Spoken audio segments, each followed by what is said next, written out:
Welcome to Watching the Throne. A lyrical analysis of Kanye West. Here we go. Woo, woo. My name is Chris Lambert. My name is Travis Bean, and ooh, what a beautiful night it has been to be a Kanye West fan. Am I right, Chris, or am I right? Yeah, this was a dub. This was like the purest dub that Kanye fans have gotten in a long time. Oh, gosh. It was just like, it was magical. Like, this is exactly what you expect and should get from a Kanye West rollout.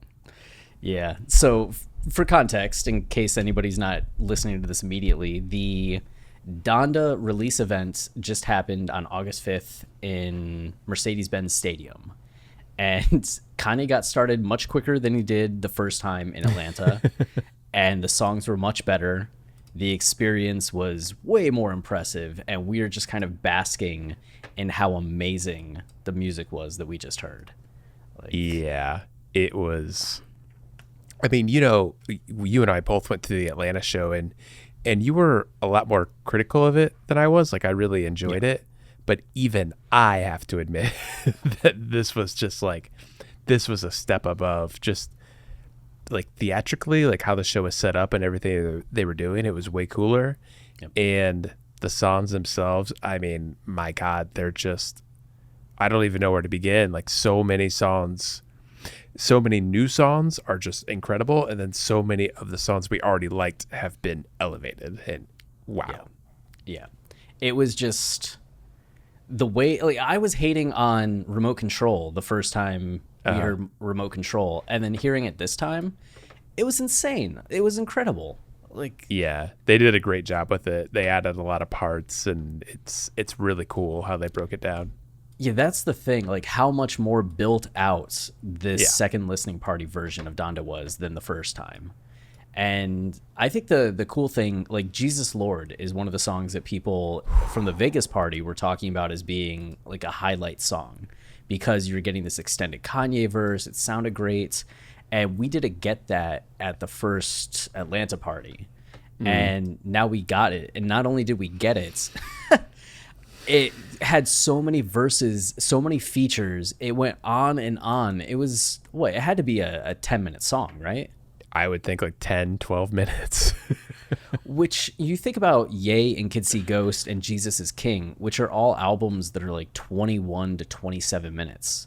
So you have one song on Donda that is 50% of the runtime of Ye, which is just wild. And maybe just as good. Yeah, right? Like, I'm kind of in disbelief by how good this was. And yeah, it was incredible. I mean, that's the thing too. Like, where do we start? Do we start talking about the music? Do we start talking about the actual visuals of this thing? Because you notice this was much more plotted out in terms of matching what was happening to the content of the songs. So, right. Like, when we got Never Abandon Your Family, you had this whole section where you had people in these outfits doing these jerky motions and kind of scrambling forward as one, or crawling forward as one, looking like pained and sad. And then go ahead. Well, I loved moments like that, because I mean, it's always the case of any Kanye album that you think there's some sort of narrative and focus. And obviously the focus is Donda, but like, I was really curious how the album was going to be split into parts. And I was really, when we went to Atlanta the first time, or the only time for the first show, I was really looking for those like clues. And I think I was really reading the Kanye's movements and like trying to assign a narrative. But this time, like, you really started to feel it from the way Kanye was, you know, moseying about in his little space with his bed and like, you know, being covered by his coat. And then like when all those people were introduced and the way they were acting around Kanye, like, you could just sense like some sort of narrative drive to everything. Yeah. And the fact that you go from how sad things were with Never Abandon Your Family, just how the people were moving, to Kanye laying down in the bed, looking forlorn, looking bereft and lost and pain, depressed. it just, you started to feel that continuity, and it really like hit me from that stretch, Never Abandon Your Family, all the way to No Child Left Behind. Yeah. And what we got with No Child Left Behind, Kanye in the harness, ascending through the ultralight beam. Like, not only did this man create a literal ultralight beam in the stadium that's piercing the heavens, like, he ascended into it. Like, it makes me think about Yeezus for many reasons. One, right. Do you remember the tour poster of Yeezus? I mean, you do, because it's the exact same thing.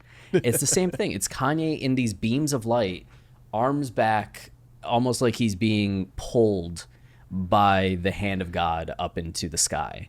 And that's exactly what he did here, with almost the same exact beams of light going up around him. I don't know if it was like lucky coincidence that it's a callback to that, but then at the same time, I forget where I was going with this. Something about Yeezus. Oh, during the Yeezus tour, Kanye got a lot of flack because during an interview, or maybe during a monologue during the tour, he said that entertainers or performers are closer to police officers and soldiers and people that put their life on the line than they are to like office workers and things like that, because he's talking about how he has to climb up to the top of this mountain, and you see other performers that are like floating through the air and on these precarious spots. There's a lot of theatrics that take a lot of safety precautions, and if something goes wrong, you can have someone that's seriously hurt. Or you look at what happened to Owen Hart in WWE, where he was just trying to rappel down from the rafters, and they used a bad carabiner, and it broke and he fell to his death. So Kanye talking about how dangerous this stuff can be, and then he just ascends in this harness up higher than he's probably ever been in his life. What a spectacle. I mean, the fact that that image recalls Jesus, like that really is the perfect image for this album, because it feels like the next step after Yeezus. Like, it has a lot of Yeezus energy. Kanye going hard at people, like a possible Drake diss. Like, there's some cursing on the album. And just like, I guess general, and more than that though, just like generally the feel of it and the tone and the beats, like it's all very heavy. In a way that I don't think he's been consistently through an album since Yeezus. The fact that we're getting this image though, I think shows like the graduation from that. Like, he can have the attitude that makes him Kanye West, but still be the son of Donda. And I feel like that's what that final image is him finally connecting with Donda and like ascending to her and being part of this beam she's radiating down towards Earth. Like, he's now going to carry her teachings and, you know, be his mother's son. Well, you think about, like, you have the opening of the album is Donda, right? I assume that it's going to be Donda. I know there's that like track list that On Thin Ice posted, but I don't think that's... No, that was wrong. I don't think that's going to be right. What, didn't he have 24 as the first song? 24 is the first song. Believe What I Say. I know God breathed on this is like that was completely wrong. Fourth song, yeah. Which, you know, maybe the final track list on the album is completely different than what he just played at the listening party, but I wouldn't imagine. I hope not, because it was pretty, I would say sequence wise, just like when you're thinking about the flow of an album, it was pretty awesome. It was pretty awesome. Yeah. I hope it stays like this. And it made sense. Like, I think the point that I'm getting at is there's something beautiful about Lord, I Need You, and then going into Hurricane and the emotional aspects of Hurricane that got brought in, from the new verses and lyrics to 24, You're Gonna Be Okay. And the idea of you're going to be okay, and this idea of Donda kind of helping him, which I don't know if that's the right way to take it. I have to look at the lyrics closer, but my first impression, as you're saying, like talking about this catharsis, this light that's radiating up, that's kind of connecting him to the heavens, to his mom, and then the final song being No Child Left Behind. Kanye was the child left behind, and now he's ascending up and essentially bridging the gap, as you said, between him and his mom in some ways. Like, even if it's just visually, you can feel like there's that emotion that's coming through at this point. Yeah. While also this idea of like he's not going to leave his own children behind. He has that song where I think it's Never Abandon Your Family, where he included like my daughter's asking me not to leave. Like, oof. Yeah. There's a lot that we're going to be digging into. Yeah, I can't believe we have like a 22 episode season coming up.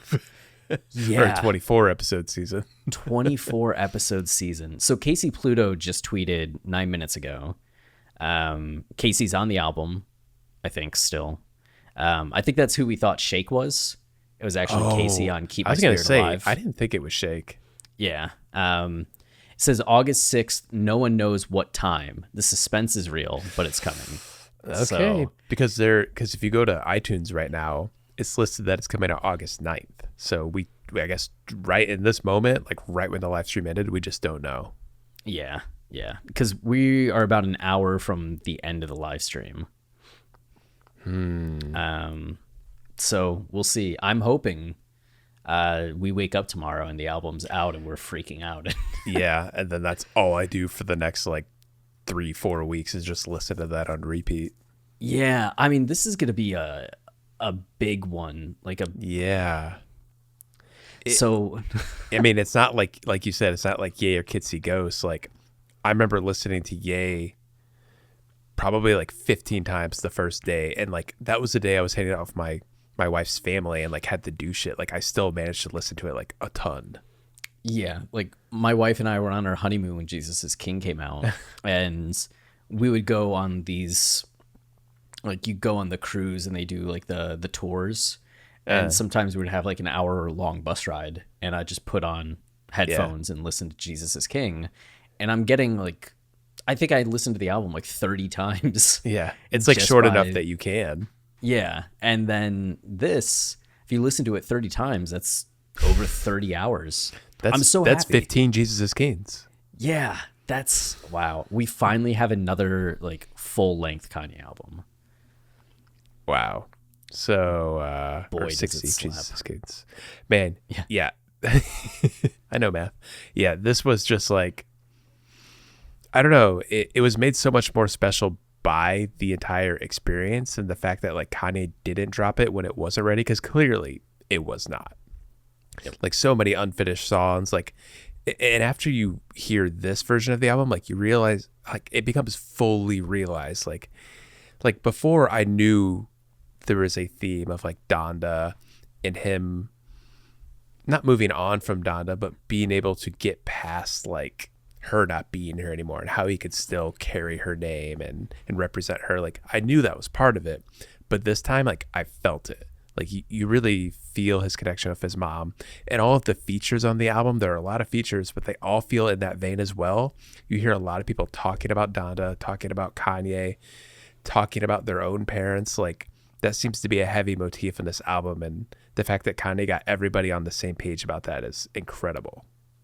Yeah, I don't know if it's just like, if it's connected, if it's not connected, or I'm just assuming a lot. But during that live stream, we could see Kanye bring other artists in, not like the live stream of the album release event, right, but the live stream he was doing for essentially 24 hours of just his bedroom. And at one point they took out all of the bedroom materials, which they moved to the stage, and had recording equipment. And there was a guy in there recording, Ruga, I think it was. Is that how I am not familiar with the artist, but I think it's Rooga. I don't know if there's an N in there, Runga. But he was recording, and you see him just kind of like spinning, doing his thing in the mic. And at one point I saw Kanye really start talking to him. And he seemed like he was like gesticulating, like this, like do this. Yeah. Like, you know, you gotta like blah, blah, blah, like a little bit of a lecture. And then you see the guy kind of like nod, listen, nod, and then like do it again.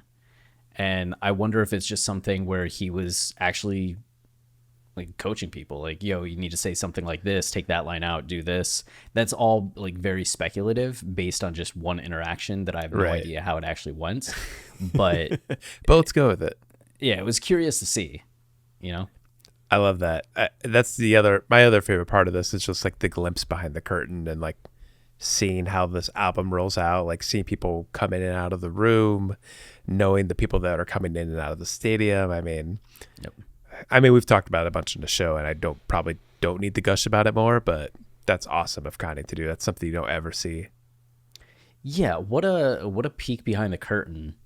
Yeah. And that he kept the room interesting, I think, was the most like wild thing. Like, from just the moments of pure randomness, like when all those guys were in the room and they discovered weights on the ground and they just started like working out, doing the perfect push-ups and like doing like curl competitions. Like, that was really spontaneous and funny. But then getting to see them actually putting in work. But then there were times I was looking around like 5 p.m., right? Central Time. And you just see two women in red robes sitting there.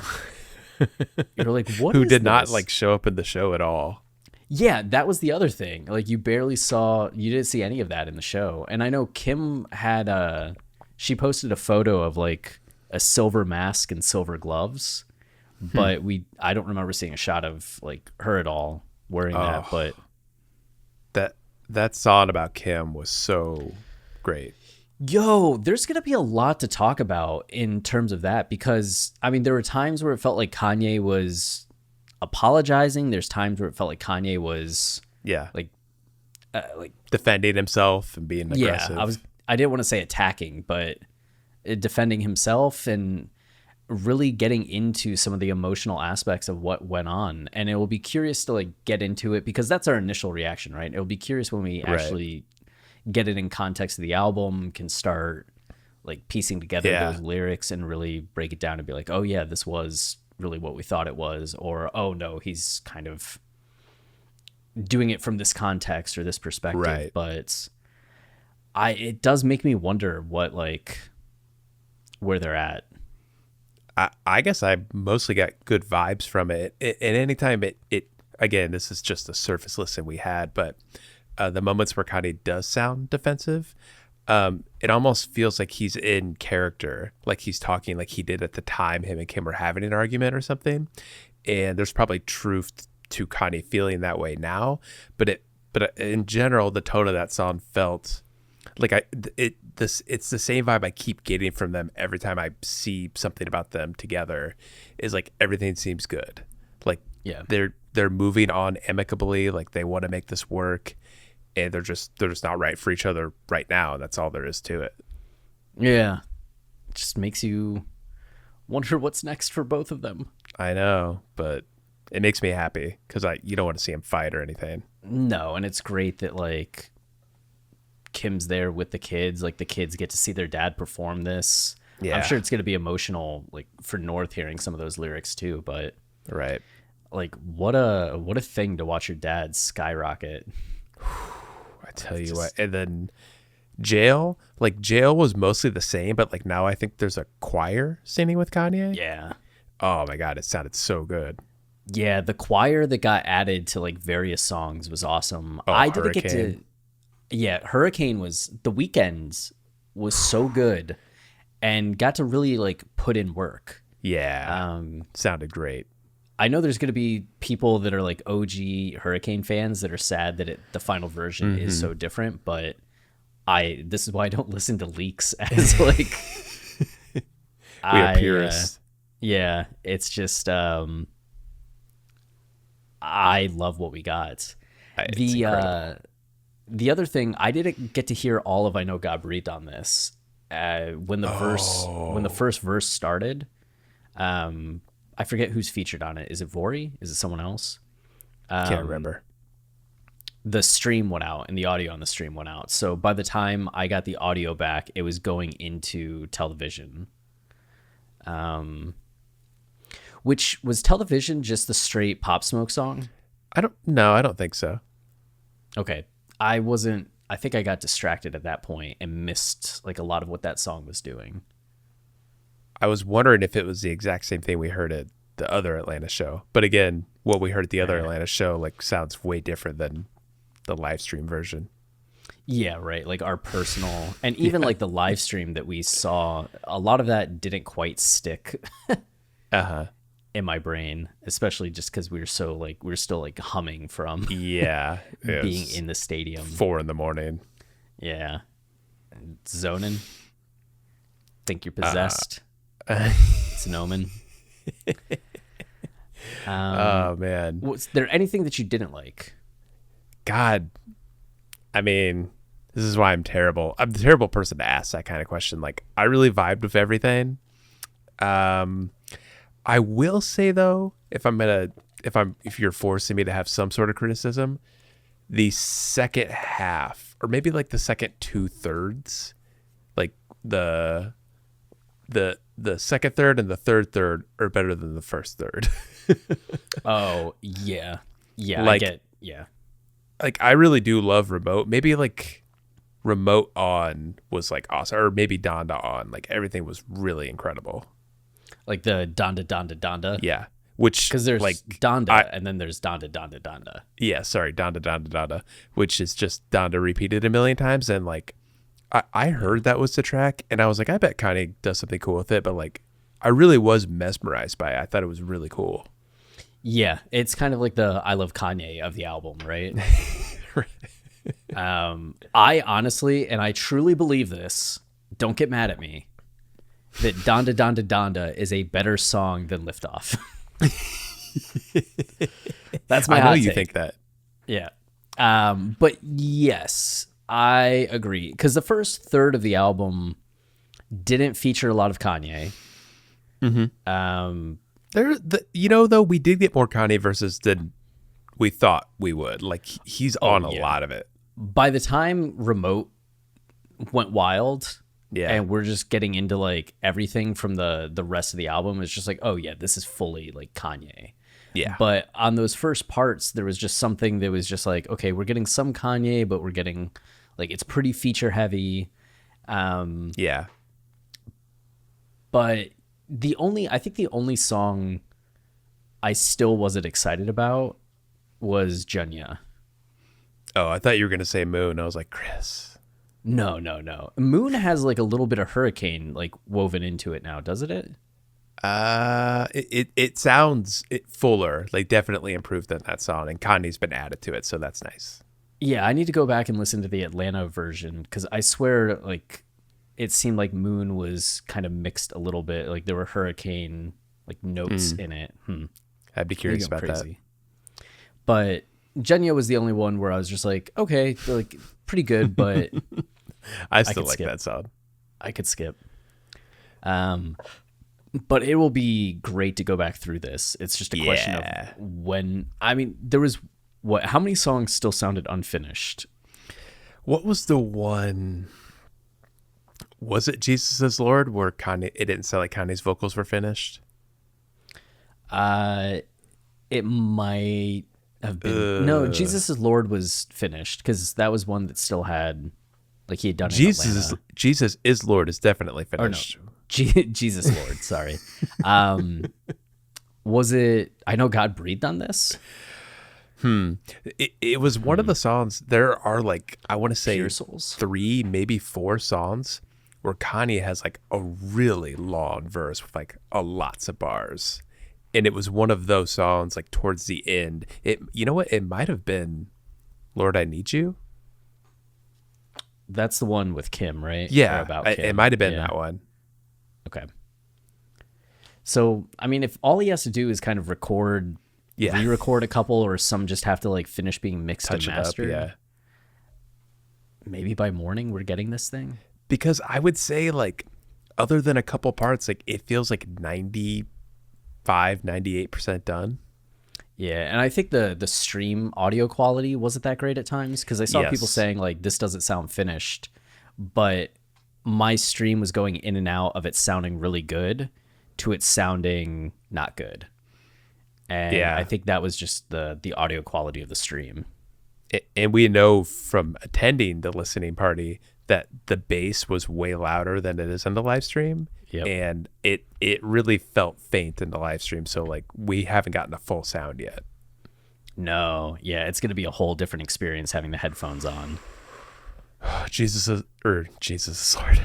Lord is going to get better. So Dave Chappelle was there too. Oh, nice. That's cool. Yeah, the Jay Electronica verse was great too. Oh my God. Everybody who came in on Jesus Lord, I mean, my God. There's like, what, 6, 7 features on it? Yeah, right? Right? Man. Like that's the song Jay Electronica's on, right? Yeah. He does the second, like the first verse after Kanye, right? Yeah, right. Man, what an experience. And like it's getting back to earlier talking about like this is the first pure dub from Kanye for Kanye fans in a while. It's like Jesus is King. It finally came out, but it was like helter skelter. Right. And it wasn't finished. It wasn't finished, yeah. And we had a month wait from the listening parties to the actual album release, and we weren't getting any information from anyone about anything. We didn't have this like 2-week Kanye's living in Mercedes-Benz Stadium drama that was so fun to be a part of. And then you think back to 2018, and the listening parties were really fun. Like, I love the listening parties for Ye and Kids See Ghost. We had excitement from those. It just felt, with those albums being as short as they were, like, enjoyable, but also like, oh, man. Like, felt a little stranger, especially after all the buildup. Right. Like, there was so much buildup from when Kanye returned to Twitter in, what was that, like March, April, to when the album finally came out in June. And just to get like 22 minutes of like great songs. Yeah. I Thought About Killing You, still my, I mean, maybe not, favorite Kanye song. And he gives us an EP. Yeah, that's what we get. So you really have to go back to like 2016 and like The Life of Pablo dropping. I mean, even The Life of Pablo was a little chaotic when it first came out, but this isn't any better, right? Like, it ends, and now we're still sitting here going like, when's it coming out? Is it coming out? Is it coming out today? How it always goes. The 9th? Yeah. I keep checking my phone to see if it has dropped. I know. What happens when is that link working for you? The Apple link? Yeah. I just went on iTunes and searched Donda Kanye, and it popped up and says August 9th. Okay, that's on your computer? I did that on my phone. Oh, wow. On the computer link I had, it says August 7th. So if I search... Which is also not today. So if I search Donda Kanye, I just get artist Kanye West, and then Kanye West presents Donda's station. Oh, really? I don't get anything. Are you signed up to Apple Music? Yeah. Weird. Yeah, I don't know how I got it to pop up. Huh. Well, damn. Well, damn. So we'll see. And then there was that track list that was posted by Thin Ice. On Thin Ice. Yeah, you're seeing some things that are there. Like Life of the Party is one that's on there that wasn't on the listening party. Is Praise God another one? No, Praise God made it. Mm-hmm. What is here that's not there? Believe What I Say. I don't know. It's wrong though. Yeah, this shouldn't is the give glory. It any more attention. Yeah, just wondering if there's but this is the glory. That is one that's curious, right? Because that other Sha'Carri Richardson commercial came out today, and it included a pretty decent snippet of "This Is the Glory," which sounded awesome. Like, it reminded me of maybe it's not the right comparison, but I want to say There Will Be Blood, Wash Us in the Blood. In terms of just how like kind of staccato and striking it was. And nowhere to be seen in this. Is that one that's still going to be added to the album at some point? Interesting. Yeah. Looking at the commercial now, the text on the commercial is Kanye West and Dr. Dre Glory. Donda drops August 6th.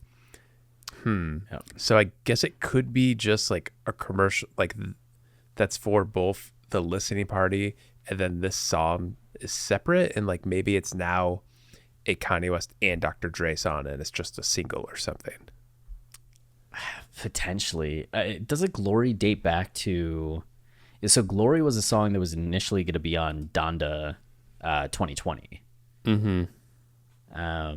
It showed up in the third track list on August 20 or July 21st. So it made that one. It made the fourth track list, the fifth track list, and then the last track list that he posted, and then completely disappeared from anything else. Just never know of Kanye. I mean, it could have been something that he worked on for Jesus is King 2. Like, I mean, that's when Dre was working on Jesus is King 2, doing those kinds of things. So, speaking of sequels, Throne 2. Oh, yeah, that was the other huge thing. So, Justin LeBoy, who people were like upset about Justin LeBoy as a person before his involvement with Kanye. As a person. Just finding him pandering or like stealing content or just annoying, where other people find him very funny, very interesting. I mean, when you become popular the way that he became popular on social media, you're always going to have fans and detractors that are vocal either way. But he was the one that first told us about Donda being finished and ready and kind of kicked off this whole rollout. He was the one that I think mentioned like Atlanta, like confirmed it was Kanye in Atlanta before we got confirmation was Kanye in Atlanta. No, it was just the pastor at the church. But he also confirmed Jay-Z recorded a verse before any of us knew Jay-Z was going to be on the album. Right. He also said something about Weeknd being on song with Lil Baby before anybody heard Hurricane Tonight. He was right about that. Yeah, so he's been right about pretty much everything that he's told us, except on July 23rd when he was saying albums coming out today. That's the only time he's been wrong. And then he told us it was coming August 6th. And he was the first person to tell us that too.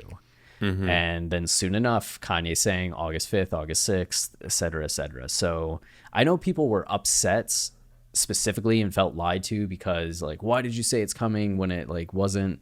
But also Kanye was probably telling everybody like, we have to get it done today. That had to be it. And so everybody's just like, Kanye's saying it's getting done today. So it's probably getting done today until Kanye's like, you know what? Yeah. So he said after the show, Watch the Throne 2, what was it, by the end of this year? And yeah, I mean, we saw him during the live stream talking about, or just getting his hair cut. He like wandered into the live stream when it was just Kanye's bedroom.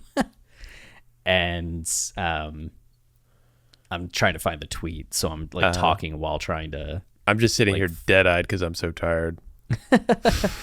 I'm up in Chris territory now. Yeah, welcome to my life. Life of the party. So he was getting his hair cut during the early parts of the live stream, just like hanging out in the room with Kanye and a bunch of other artists. We know he's been around in the building for the last 24 hours. We know that Jay-Z landed in Atlanta earlier. We saw photos of his jet, though I don't think we saw any photos of him in the stadium, though I'm sure he was there. And if he's saying Watch the Throne 2 coming end of the year, I imagine it's because he heard Jay-Z and Kanye talk about getting together and releasing Watch the Throne 2 before the end of the year.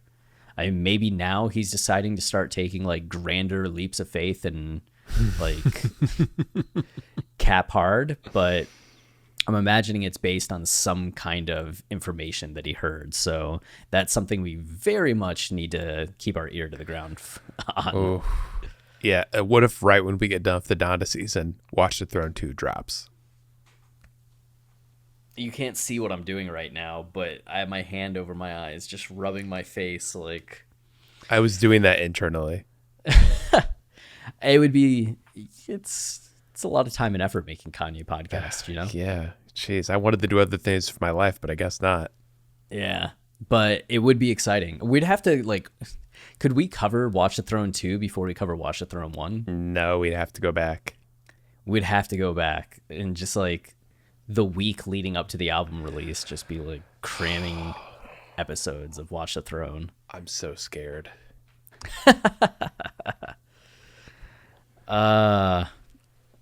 Someone said future tour, and Justin LeBoy said he's starting the tour off overseas. Kanye's tour? Yeah. If Kanye goes on tour for this. I thought you meant a Justin LeBoy tour. I was like, okay. Cool. Yeah, just dropping that news on y'all. No, but if Kanye goes on like an overseas tour, I mean, it's been a long time since Kanye visited some of these places overseas. Yeah. I mean, it's been a while since he toured, period. Yeah. I mean, if you don't count the Sunday service stuff. No. So we're talking I mean, like I thought it was cool, but it's not like The Life of Pablo. No. Which was 2016. Yeah. And then what? Half the tour got canceled? Right, yeah. And then you imagine he would have done some kind of international leg of that tour. So it would be cool for Kanye to head back to like Brazil, Japan, Singapore. Do those countries even know who Kanye West is, though? Oh, according to Taylor Swift fans, no one outside the U.S. knows Kanye. Amazing anybody could think that. I'm really curious to hear what the streaming numbers were. Yeah. Kanye, I'm thinking broke his own record. Yeah, over 3.3 million. Easily. What? Former Gap CEO says Kanye West collab doesn't make any sense. Huh. Oh. Interesting. So maybe that's not happening? I don't know. A former Gap CEO has spoken on the Kanye West Yeezy Gap collaboration, sharing his opinion that he doesn't think that it doesn't make any sense. Well, who gives a shit what he thinks? Mickey Drexler said that not only does it make no sense, but he also personally advised West not to move ahead with the deal. Drexler said, I probably shouldn't say this, but I told him he shouldn't do the deal because it doesn't make any sense. I have a lot of friends at Gap still, but it doesn't work for someone like Kanye. He is not a corporate person, and Gap is a big corporation. I know the jacket sold out. They did $7 million on the jacket overnight. So I guess it did work out? Yeah, I think his one issue is that it's just like Kanye's not a corporate person and Gap is a corporation. Kanye will overpower them. Yeah, I think he's thinking that like Kanye's just going to do something that upsets them or they're going to try to control him. But it seems like... I don't know. I think that's the deal with Kanye. If you want to partner with him, you kind of have to go his way. Yeah, right? Right? They've been patient. It seems like they're not pushing him. Right. From reports, it was like the Yeezy Gap team and the Yeezy team talk every day and are just throwing like ideas back and forth. I mean, Yeezy Gap just went live again like an hour ago. Of course it did. Yeah, the round jacket's for sale right now, the red one. Ooh. Oh, but it's ship spring 2022. That what? Makes sense. Man, wait. Everything Kanye does that. Yo, this is the red one that he was wearing at the Atlanta show. I almost said that while the show was going on. I was like, I wonder if that's going to be the coat he sells at Gap. I might actually buy this time. I mean, that coat was fucking awesome. And all I could think the whole time was like, I can't pull this off. Yeah, I would be walking around like, do I look cool? Do I look cool? And I would walk. You're wearing khaki shorts. You don't look cool. I would just be like the Grim Reaper character that Kanye was doing. Yeah, when he had somebody had a great post. I bookmarked it. Let me bring this up. So Albert Pritchard, Al your pal, Al_your pal, said Kanye running under a blanket at the Donda album party reminds me of Joseph Boys. I like America and America likes me. Boys trapped himself in a room for 3 days with a coyote.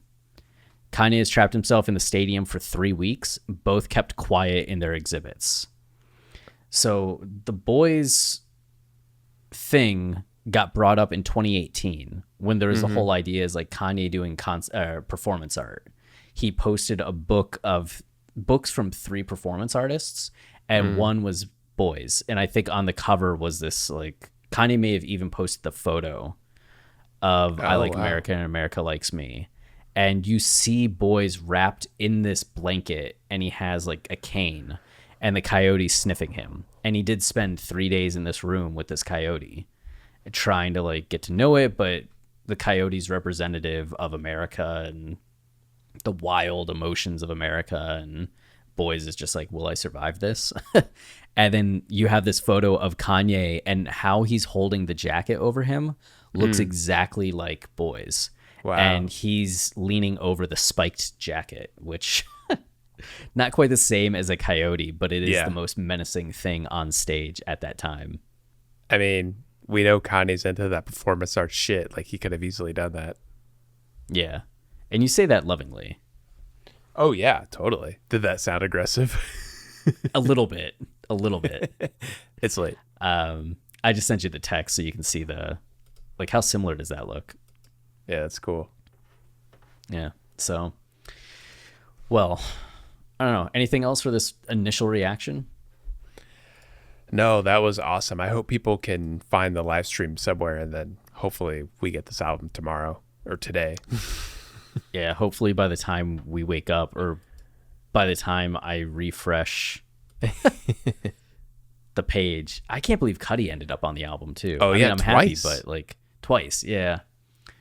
What an album. Cudi, Weeknd, Wow. everybody else in the world. It's the life of Pablo all over again. Got Weeknd and Cudi on the same album. I know.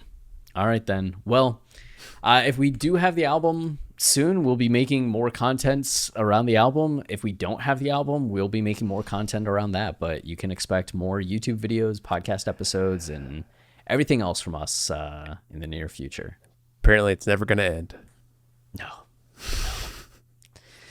Mr. Bones Wild Ride, for those of you that know your 4chan stories. I don't use 4chan, but that's one of the good 4chan stories. Absolutely. Well, I want to finish the show with our classic catchphrase, stay wavy, but I only want to say stay wavy to a few listeners out there. That's all the Trevors in the audience.